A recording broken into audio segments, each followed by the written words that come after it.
वंदे मातरम।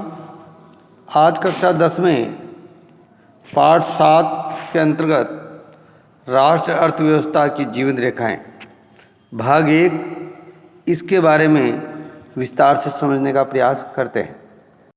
राष्ट्रीय अर्थव्यवस्था की जीवन रेखाएं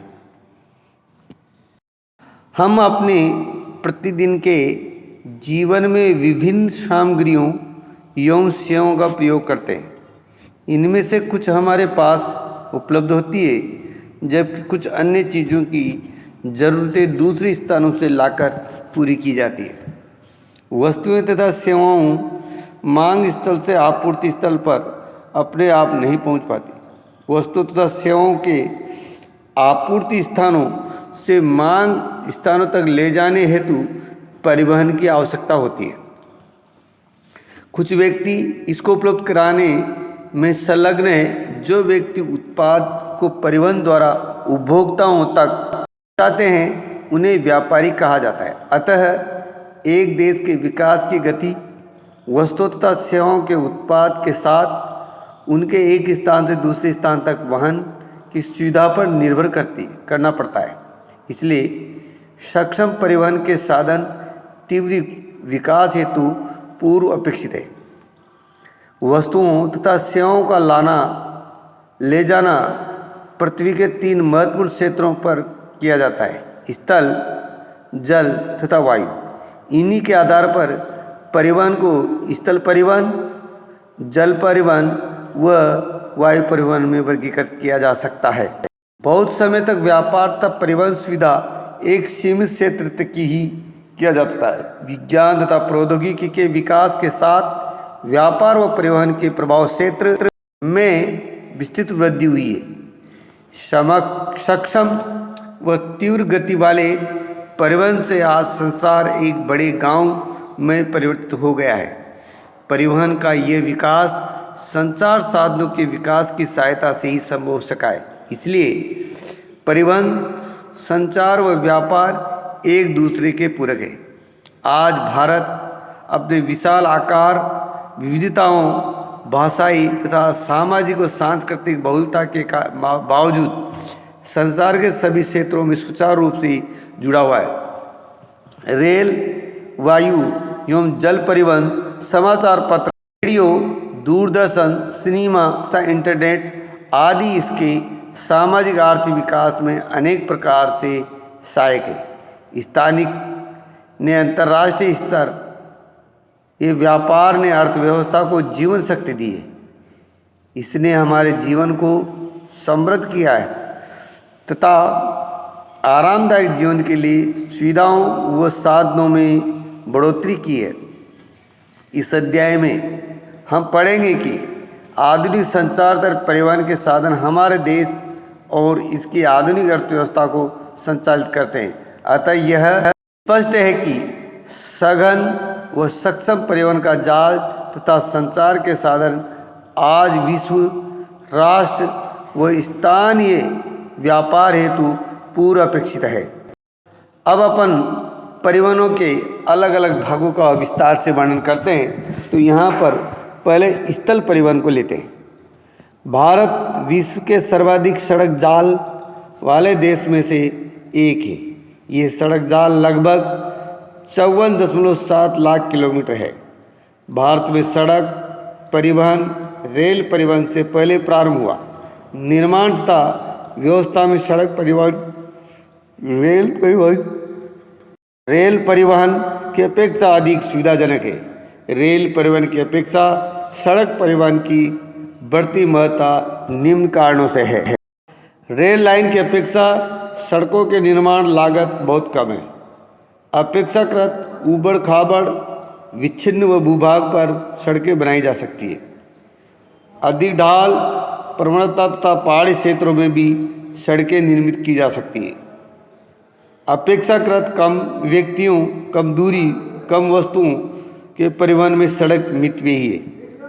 यह घर घर सेवाएं उपलब्ध करवाती है तथा सामान चढ़ाने व उतारने की लागत भी अपेक्षाकृत कम है।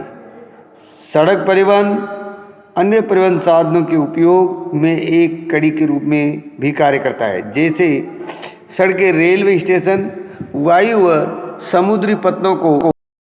भारत में सड़कों की स्वच्छता आधार पर इन्हें निम्न 6 वर्गों में वर्गीकृत किया जा सकता है। राष्ट्रीय राजमार्गों के मानचित्र आप पाठ्य पुस्तक में देखें। सड़कों की महत्वपूर्ण भूमिका बताएं। पहला है स्वर्णिम चतुर्भुज महाराजमार्ग।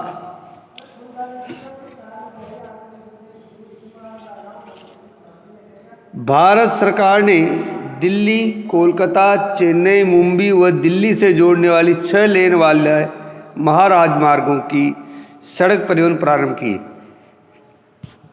इस परियोजना के तहत 2 गलियारे प्रस्तावित है। प्रथम उत्तर दक्षिण गलियारा जो श्रीनगर को कन्याकुमारी से जोड़ता है।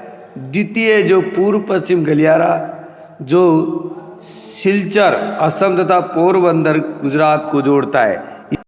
महाराजमार्ग का मुख्य उद्देश्य भारत के मेगा सिटी के मध्य की दूरी व परिवहन समय को न्यूनतम करना है। ये राजमार्ग परियोजना भारत के राष्ट्रीय राजमार्ग प्राधिकरण NHAI के अधिकार क्षेत्र में आती है। NHAI के अधिकार क्षेत्र में आती है। राष्ट्रीय राजमार्ग देश के दूरस्थ भागों को जोड़ते हैं। ये प्राथमिक सड़क है तंत्र है जिसका निर्माण व रखरखाव केंद्रीय लोक निर्माण विभाग CPWD केंद्रीय लोक निर्माण विभाग के अधिकार क्षेत्र में। अनेक प्रमुख राष्ट्रीय राजमार्ग उत्तर से दक्षिण, पूर्व से पश्चिम दिशाओं में फैले। दिल्ली व अमृतसर के मध्य ऐतिहासिक शेरशाह सूरी मार्ग राष्ट्रीय राजमार्ग संख्या 1 के नाम से जाना जाता है। राज्य राजमार्ग राज्य की राजधानियों को जिला मुख्यालय से जोड़ने वाली सड़कें राज्य राजमार्ग कहलाती है। राज्य तथा केंद्र शासित क्षेत्र में इसकी व्यवस्था तथा निर्माण का दायित्व राज्य के सार्वजनिक निर्माण विभाग PWD का होता है। जिला मार्ग ये सड़कें जिले के विभिन्न प्रशासनिक केंद्रों को जिला मुख्यालय से जोड़ती है। इन सड़कों की व्यवस्था का उत्तरदायित्व जिला परिषद का है। अन्य सड़कें इस वर्ग के अंतर्गत वे सड़कें आती हैं जो ग्रामीण क्षेत्रों तथा गांवों को शहरों से जोड़ती है। प्रधानमंत्री ग्रामीण सड़क परियोजना के तहत इन सड़कों का विकास को विशेष प्रोत्साहन मिला है। इस परियोजना के कुछ विशेष प्रावधान हैं जिसमें देश के प्रत्येक गांव को प्रमुख शहरों से पक्की सड़कों, वे सड़कें जिन पर वर्ष भर वाहन चल सके, द्वारा जोड़ना प्रस्तावित है। सीमांत सड़कें उपयुक्त सड़कों के अतिरिक्त भारत सरकार प्राधिकरण के अधीन सीमा सड़क संगठन है जो देश के सीमांत क्षेत्रों से में सड़कों का निर्माण, उनकी देखरेख करता है।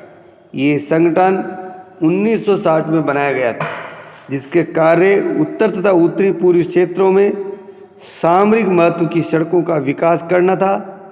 इन सड़कों के विकास से दुर्गम क्षेत्रों में अभिगम्यता बढ़ी है तथा ये इन क्षेत्रों के आर्थिक विकास में भी सहायक हुई है।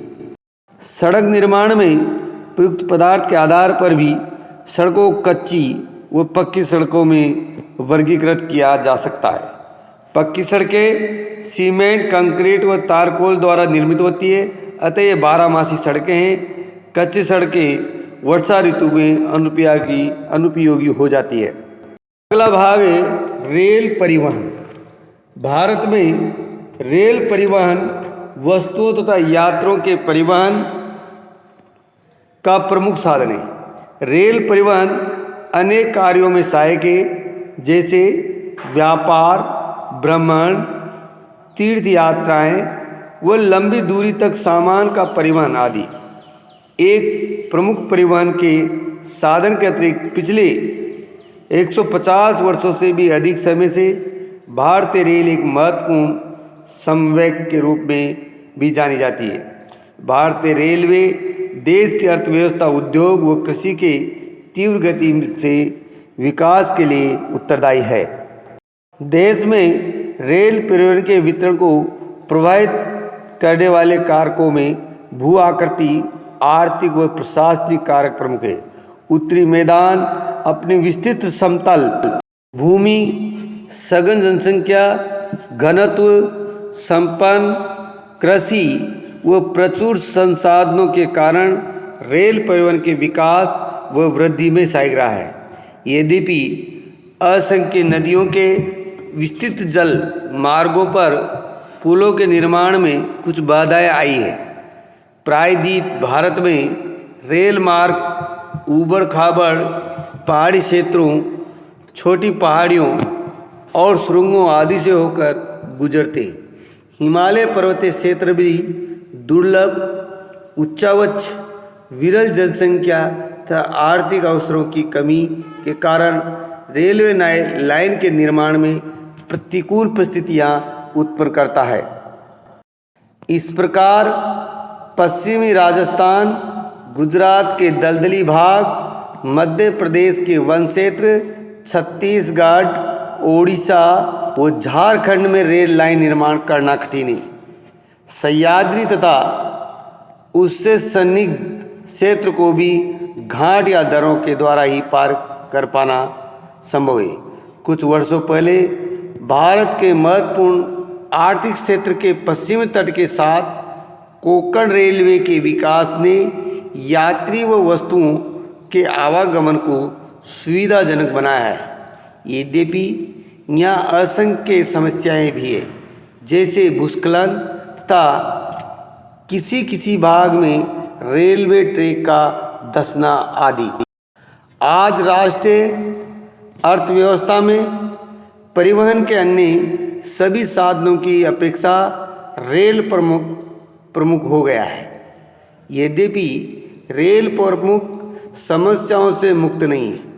बहुत से यात्री बिना टिकट यात्रा करते हैं। रेल संपत्ति की हानि तथा चोरी जैसी समस्याएं भी पूर्णतया समाप्त नहीं हुई है। जंजीर खींचकर यात्री कहीं भी अनावश्यक रूप से गाड़ी रोकते हैं, जिससे रेलवे को भारी हानि उठानी पड़ती है। जरा सोचें, हम अपनी रेलगाड़ी को निर्धारित समय पर चलने में कैसे मदद कर सकते हैं। अगला है पाइपलाइन। पाइपलाइन भी एक परिवहन है। भारत में परिवहन मानचित्र पर पाइपलाइन एक नया परिवहन का साधन है।